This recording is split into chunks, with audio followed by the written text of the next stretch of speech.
In this lecture, we're going to be a little bit more precise about what we mean when we say control theory. And I've been throwing around this term controls quite a bit so far, even though we've only seen one lecture. And what I want to do now is make this a little bit more precise so that we get a slightly better understanding of what it is that we're going to be doing in the class. And ultimately, controls, it deals with dynamical systems. These are abstractions that describe something that changes over time. This could be a car that's moving. This could be the price of a particular stock. But ultimately, controls is dealing with how can we best or how can we influence this change of the system. And some examples, and we're going to see all of these examples in the class, of systems that one can control would be robots, epidemics, you could come up with vaccination strategies, stock markets, thermostats for keeping the temperature pleasant indoors, electrical circuits, DC engines, power grids, or autopilots on aircraft. And all of these will show up, and we'll see which of these are easy to control and which of these are actually very hard to control. And we're also going to understand what makes certain systems harder to control than others. I put robots in red, though, because this, at the end of the day, is the main focus of the course from an application point of view. So let's start with trying to build up a control system in terms of the basic needed building blocks. And the first thing you need is some way of describing what the system is doing, or more importantly, where it is. If I want to control a car, let's say I want to build a self-driving car that drives from my home to my office, well, I need to know where the car is. And central to this is the notion of a state.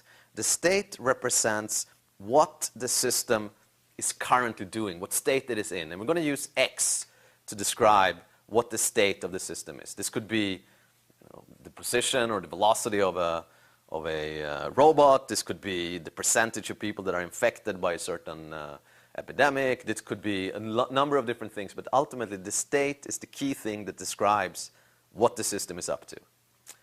And what it is actually doing is the dynamics. And the dynamics is the description of the change of the state as a function of time.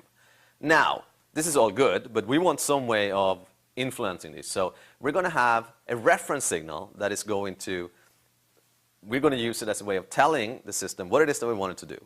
So the reference could be set a cruise controller to 60 miles per hour, or make me a certain amount of money on the stock market, or make the temperature in the room 70 degrees. What do I know? Now, we can do that all we want, but let's say that we want a cruise controller to go at 60 miles per hour.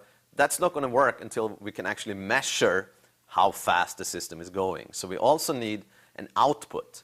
So we're going to use R for the reference, Y for the output. And the outputs are the things that we're able to get out of the system. This is telling us what the system is doing. So we can't always measure the state.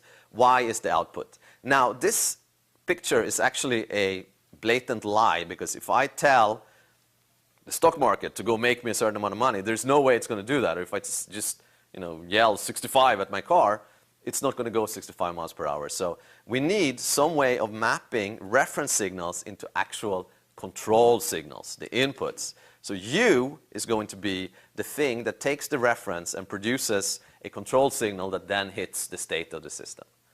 Now, this is all fine and good, but this control design is not particularly good, because the control signal has nothing to do with the measurements. So we need the final building block, which is the feedback. This is a mapping from outputs to inputs, in the sense that what we're doing is we're taking Y here.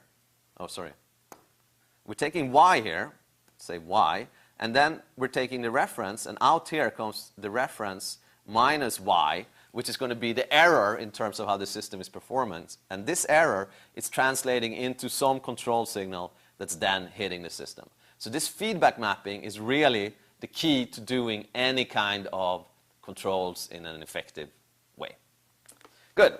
So now that we know a little bit about what are the basic building blocks, I want to talk about the examples, just so we can try to understand what these building blocks actually represent. So the state of a robot is typically, if it's a mobile robot on the ground, it's the position, maybe the orientation of the robot, maybe the velocity of the robot. The state is ultimately what we need to describe what it's doing. If it's a manipulated robot, it would be the angles, the joint angles of the various segments of the robot. So that would be the state. The dynamics simply says how the robot is moving. The control signal, or the control input, would be things like velocities or torques or accelerations. So ways of moving the robot around.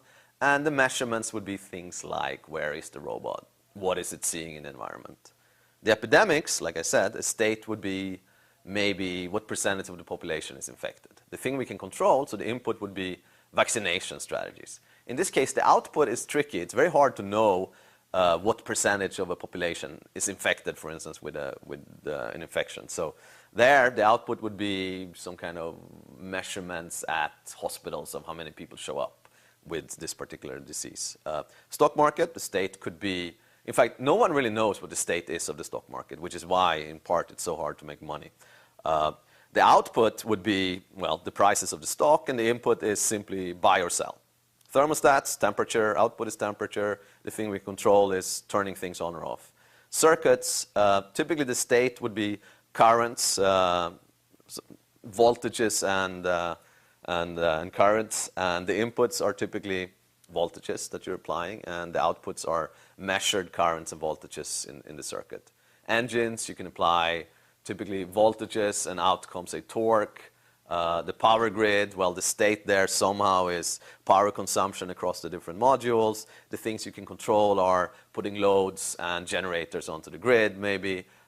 Same thing with autopilots on aircraft. The states would be positions and velocities. The things you can control are accelerations or change the control surfaces of the aircraft, and the measurements are a whole bunch of things.